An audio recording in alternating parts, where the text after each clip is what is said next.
hay un 61% de posibilidades de que haya recesiones en los próximos 12 meses.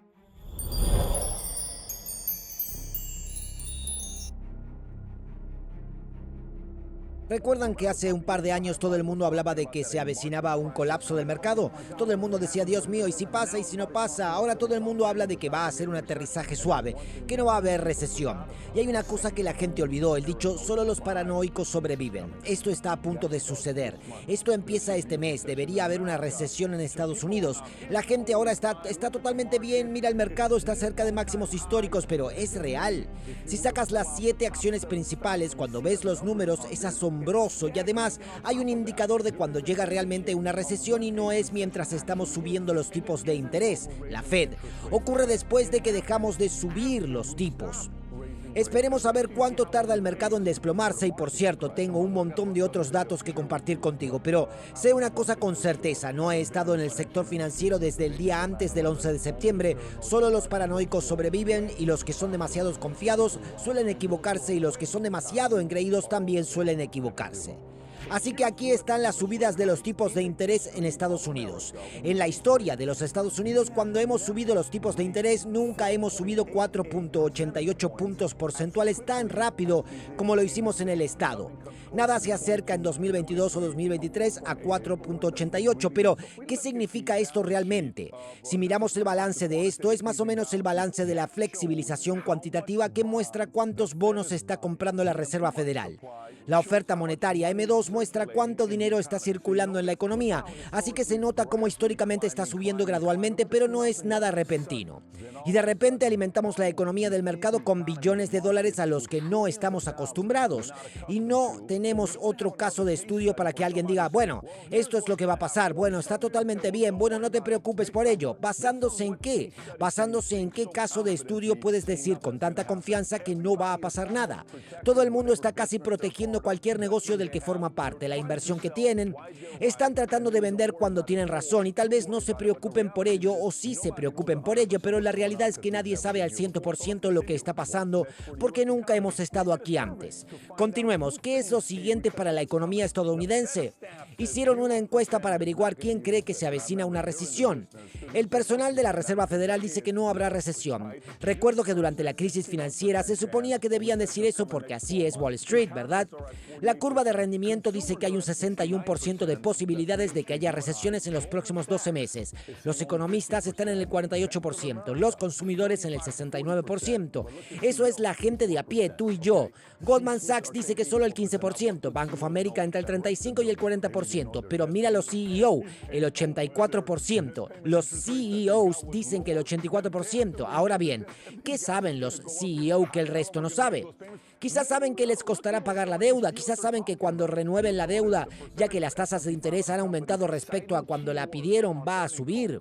¿Cómo diablos vamos a hacer esos pagos? Quizás tengamos suerte, como dicen algunos de estos directores ejecutivos. Observen el porcentaje de empresas del S&P 500 que citan palabras clave en las llamadas de margen. ¿Qué palabras usan menos veces? La inflación ha disminuido, el costo de los materiales ha disminuido, la desaceleración económica ha disminuido, los recortes de empleo han aumentado, pero también ha disminuido. Entonces, ¿podría ser esto una señal de que todo va a ir bien? Si es así, ¿por qué el 84% de los directores generales dicen que se acerca una recesión? ¿Son Houdini? ¿Son Nostradamus? ¿Son alguien que puede predecir el futuro? ¿Qué saben ellos que el resto de la gente no sabe? Ahora, cuando se trata del S&P 500, que son las 500 empresas más grandes de los Estados Unidos, está sucediendo algo muy interesante. Hay 7 empresas que representan el 28% del S&P 500. Permíteme desglosar esto. Las 500 empresas más grandes, 7 empresas representan el 28%. En la historia del S&P 500 nunca ha habido un momento en el que 7 empresas representaran el 28%. Nunca hemos tenido 7 empresas así, de las demasiado grandes para fracasar. ¿Cuáles son estas empresas? Tienes a Meta, Facebook, Nvidia, Apple, Microsoft, Alphabet, Amazon y Tesla. ¿Por qué es esto importante? He aquí el porqué. Si observas los rendimientos del S&P 500 en los que va del año, verás que una cifra de aproximadamente el 12% podría ser mayor o menor, pero es del 12%. ¿Sabes qué rendimiento tienen los 7 magníficos para el año hasta ahora? Aproximadamente el 92%. Entonces, ¿qué pasa si sacas las 7 acciones y solo quedan las otras 493 acciones?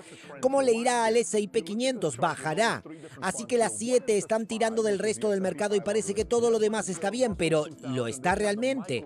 Así que decidimos desglosarlo para ver cómo les iba a las empresas de pequeña capitalización y a las de mediana capitalización en comparación con las de gran capitalización. ¿Cansado de guionistas caros y de pésima calidad para tu canal de YouTube?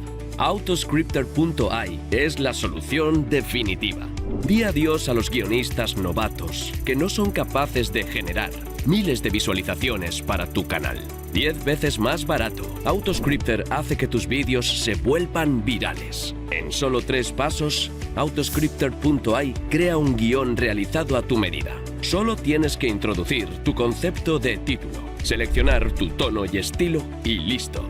La interfaz intuitiva hace que editar y perfeccionar tu guión sea sencillo, rápido e inteligente, con cientos de usuarios satisfechos que ya han descubierto esta increíble herramienta. Comienza tu prueba gratuita hoy y observa cómo Autoscripter transforma tu canal de YouTube. Haz clic en el enlace de la descripción del vídeo ahora. Y van a notar una tendencia aquí. Miren esto. Si miran este gráfico, verán 3 fondos diferentes. Uno es el SPY, que es el S&P 500, el otro es el Russell 2000 y luego tienes el ETF de microcapitalización. Si te fijas, el S&P 500 son empresas valoradas en aproximadamente 12.700 millones o más, las 500 mayores empresas de los Estados Unidos.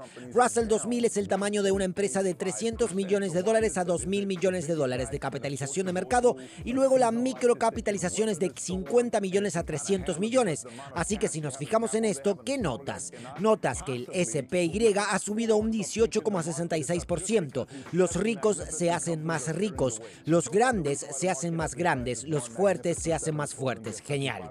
El Russell 2000 solo ha subido un 7%, pero fíjate en las microcapitalizaciones. Las empresas de microcapitalización han bajado un 1,85%. ¿Por qué? Es porque los grandes pueden permitirse pasar por una temporada como esta, pueden capear el temporal y pueden manejarlo porque la cantidad de efectivo que tienen en capital no lo tienen los pequeños. Posiblemente, pero no podemos engañarnos pensando que el mercado está al alza solo porque estas 7 magníficas empresas están soportando el peso. Hasta ahora, la razón por la que el mercado no se ha desplomado es porque, primero, los 7 magníficos lo mantienen. El S&P 500 está alto, así que la gente piensa que todo irá bien. En segundo lugar, el desempleo es muy bajo, del 50% o menos, así que la gente tiene trabajo, paga sus facturas, no está tan preocupada por ello. Están preocupados, pero no tanto como para que el mercado tenga que pensar en la posibilidad de una caída o recesión a la vuelta de la esquina. Sin embargo, el número 3 es algo preocupante. La deuda de los consumidores estadounidenses en tarjetas de crédito supera el billón de dólares, así que se puede decir que la deuda de las tarjetas de crédito es de $1 billón. Lo entiendo, es la más alta de la historia de Estados Unidos, no es para tanto.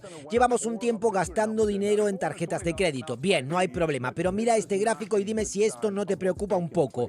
Esto es el tipo de interés de las tarjetas de crédito. Esto te muestra, déjame explicarte cuáles son las diferencias. Lo azul es la tasa de la tarjeta de crédito, la naranja es el bono de tesoro de los Estados Unidos a 5 años, lo gris es la diferencia entre los dos. Mira las tasas de interés de las tarjetas de crédito. Es la más alta que ha habido porque a medida que las tasas suben, la tasa de interés de tu tarjeta de crédito sube y luego te hace perder más pagos. Así que si tenías una deuda total de tarjeta de crédito de $33,000 y sigue subiendo y subiendo, tus pagos son cada vez más y más grandes. La persona promedio piensa, puedo pagar $300 al mes, no puedo pagar $420 al mes.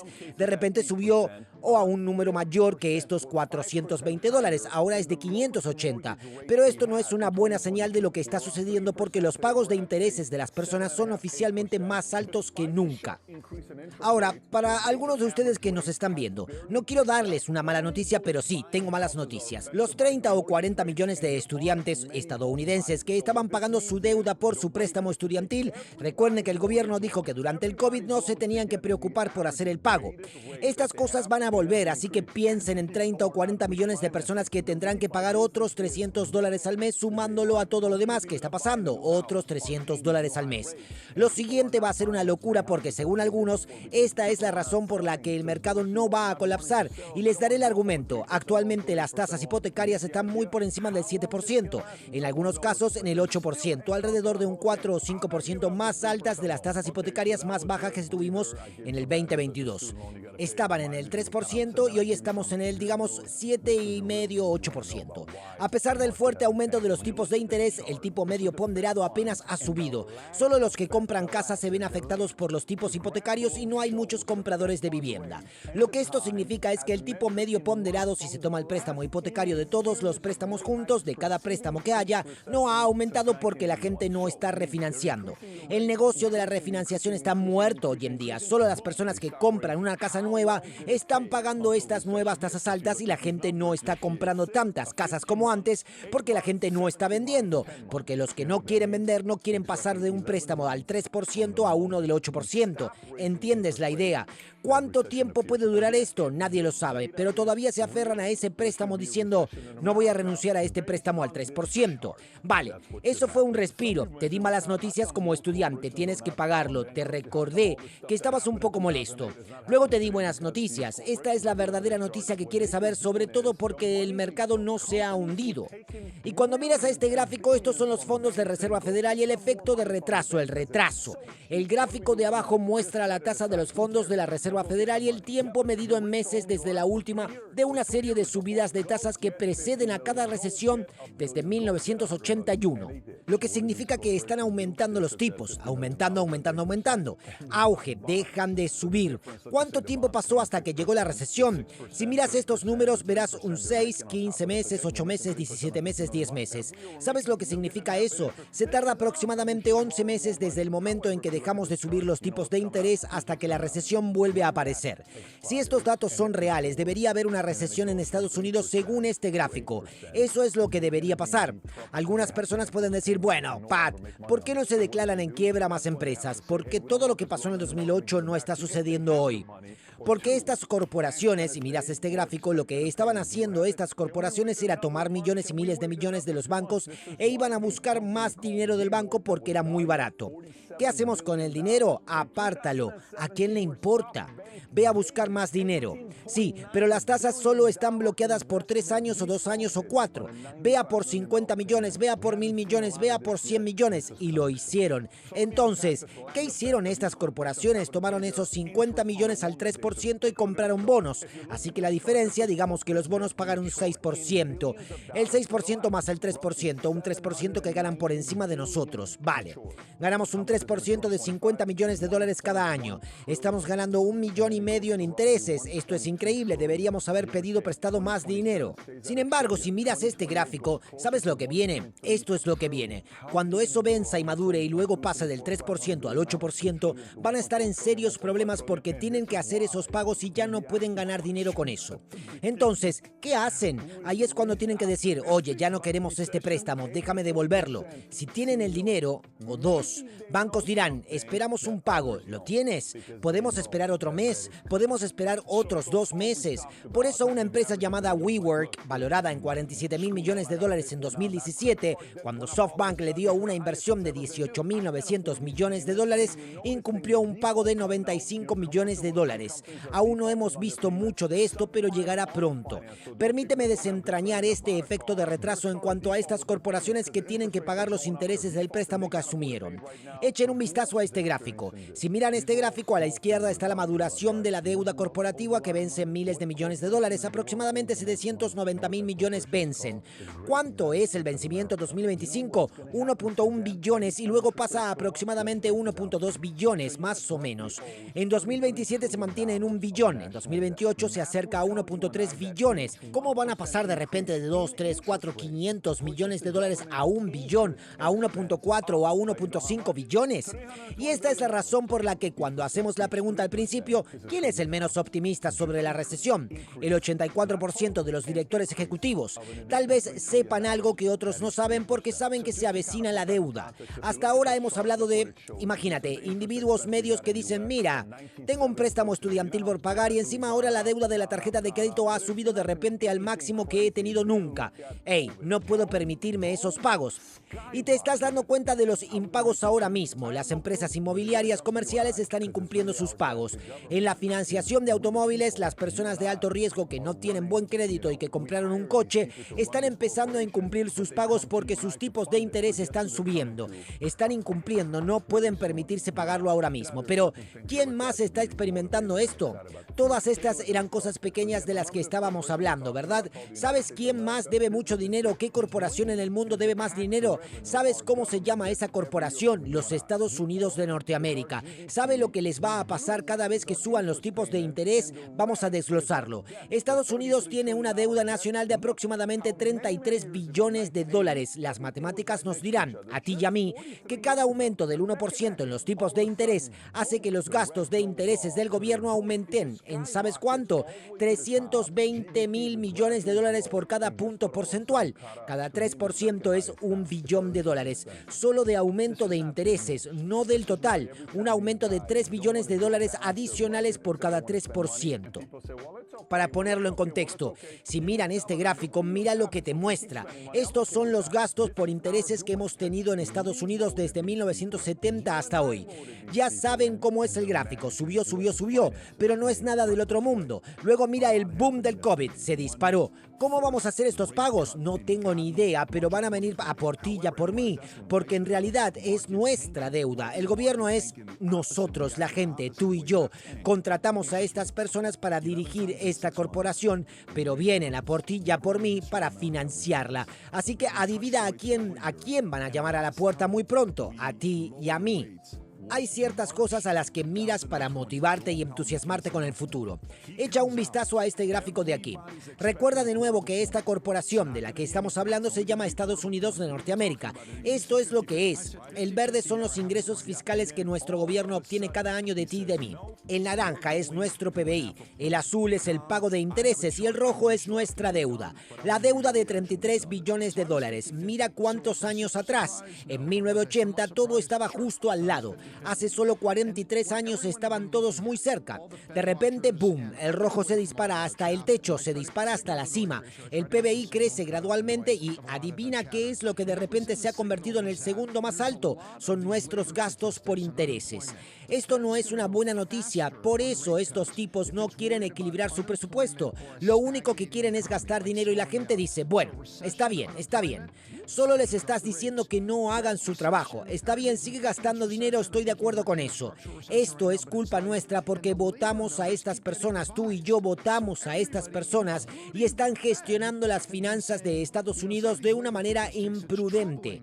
Ayer pasaron muchas cosas, un recorte de primera categoría desde marzo del 2020. Dios sabe, sin embargo, todo el mundo se pregunta por qué se está hundiendo el mercado. ¿Por qué el mercado se hundió de la manera opuesta? No hundió los tipos de interés. 11 veces en 6 meses hemos subido los tipos de interés. Nunca en la historia de Estados Unidos hemos hecho esto. No hemos tocado los tipos de interés más de un año y la última vez que bajamos los tipos de interés fue en marzo del 2020. Jerome Powell hizo este anuncio. Dice, todo el mundo espera un cuarto de punto. No va a hacer nada, solo va a ser un cuarto de punto. Incluso estamos hablando de ello. Tú dijiste 50-50. Yo dije 50-50 por medio punto. Sí. Y de repente él dice, no, vamos a medio punto. Tom, tengo un gráfico que quiero mostrarte cuando termines, pero quiero escuchar tu reacción cuando lo veas. Yo estaba 50-50. ¿Estaba súper sorprendido? No, pero sí un poco sorprendido, claro, porque yo estaba 50-50 y lo que todos habían estado mirando, todos los observadores de la Reserva Federal, y yo me alejo de toda la paja e intento separar la señal del ruido. Intento obtener la señal y cortar el ruido de un montón de charlas y lo que había en la señal era que hay un montón de estas estadísticas laborales y de desempleo. La Fed va a ir más rápido en los recortes de tipos si están preocupados por el desempleo o por una economía estancada como ralentizándose. Así que recesión, desempleo, hay que bajar los tipos. Bueno, la recesión. Todo el mundo ha estado pensando que estamos en recesión o pensando que estamos en una recesión estructural ahora mismo, pero que es ligera. Y las cifras laborales siguen revisándose, así que todo el mundo, incluida la Reserva Federal, había estado diciendo que algunas de estas estadísticas laborales eran preocupantes de revisar. Incluso lo hemos cubierto aquí. Faltaban 100.000 puestos de trabajo. Volvió una semana después. Oh, sí, lo sentimos. Realmente había una diferencia de 100.000. Lo sentimos.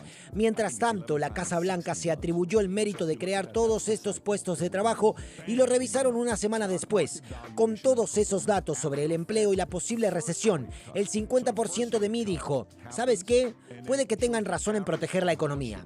Lo entiendo, pero ¿qué piensa la gente de a pie ahora mismo? El mercado de valores cayó tras el histórico recorte de tipos de la Reserva Federal. Esto es lo que piensan los expertos. Esto es Fortune y lo que piensan sobre por qué está ocurriendo esta. La Reserva Federal recortó los tipos en medio punto, calificándolo como una medida para demostrar la confianza de los funcionarios en que el mercado laboral puede mantenerse fuerte con una recalibración adecuada a pesar de que el Dow cayó 1/4 de punto básico. Y Robert Free, economista corporativo de Navy Federal Credit Union, señaló que el recorte de medio punto es una admisión de que la Fed va por detrás de la curva. La reacción del mercado dice que el mercado ha descontado una trayectoria de tipos que se parece más a lo que requeriría una recesión inminente en lugar de una recalibración menos agresiva de la Fed. La perspectiva de la Fed de 2 recortes más de 1/4 de punto este año. Inversores decepcionados. Powell insistió en que la economía estadounidense está en buena forma, pero su comentario de que no vamos a volver a una tasa cercana a cero. Cada vez que hemos recortado las tasas la primera vez, solo quiero que piensen en esto. Históricamente, cuando ha habido estas subas de tasas y luego está el primer recorte de tasas, ¿cuánto cae el mercado de valores después del primer recorte de tasas?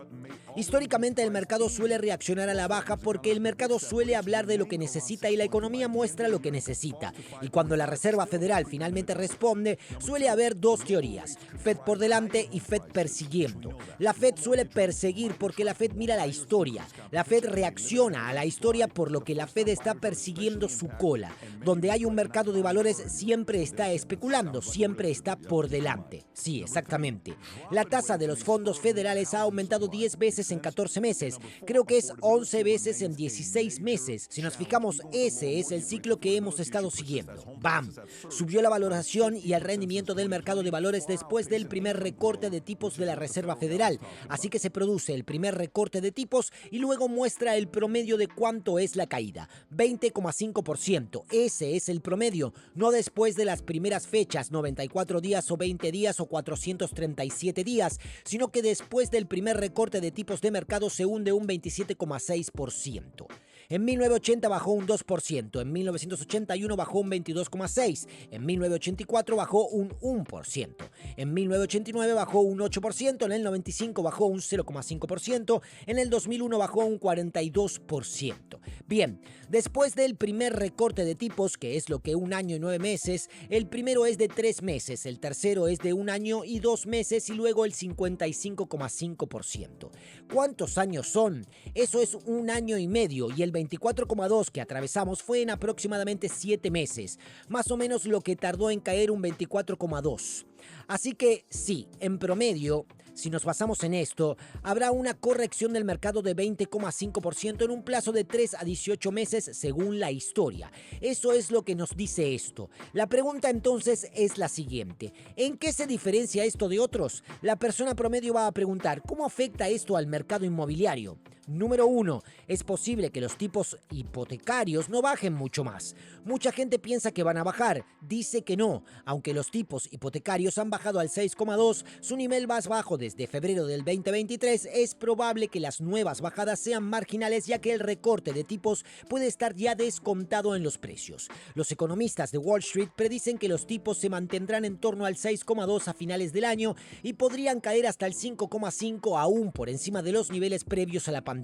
Número 2. La bajada de los tipos podría hacer subir los precios de la vivienda. Lo que sabemos, la bajada de los tipos hipotecarios podría atraer a más compradores compradores, aumentar la competencia en una oferta de vivienda limitada, los compradores primerizos se ven especialmente afectados y muchos se arrepienten de no haber comprado antes. Eso es lo que dicen que parece de un agente inmobiliario, aunque hay que tenerlo en cuenta. Número 3. La caída de los tipos puede estimular una mayor oferta de vivienda. Tiene sentido. Número 4. La asequibilidad sigue siendo un gran desafío. Incluso con las tasas hipotecarias más bajas, la asequibilidad debería persistir ya que los precios de la vivienda han aumentado un 50% desde el año 2020, superando con creces el crecimiento de los ingresos, que es de lo que hablaba el tipo de la Reserva Federal.